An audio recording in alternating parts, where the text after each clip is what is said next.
one lesson I learned when I was a barista at Starbucks. I was a barista for 3 years at Starbucks, 1 year in three different locations.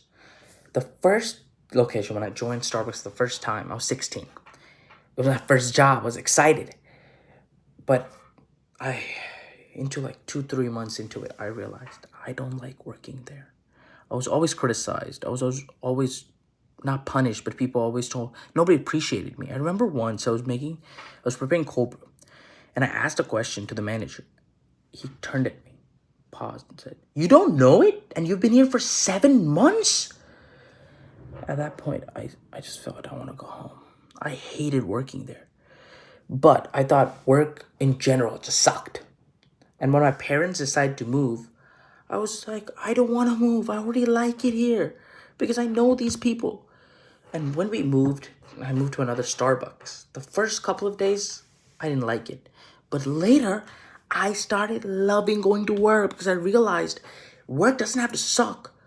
Work is fun when you're appreciated, when it's a team, when they criticize you but giving you feedback, not just insulting you and just keeping on giving criticism. They also see your positives. Everyone, I remember when I got criticism, they went, "Oh, Rohan, you're making the drinks really quickly and on time. It's just you might want to put a little more detail on presentation, on putting the whipped cream better, because when you some people get really mad about it, like the customers." And I realized I like working here. I had 3 jobs at one point because I didn't want to quit my Starbucks job because I felt appreciated. I felt nice being there. And that switch of not feeling criticized and being defensive all the time changed the way I worked, the how I worked. I was a more confident person. I was able to make drinks without being nervous. And I think that's what we need in the workforce.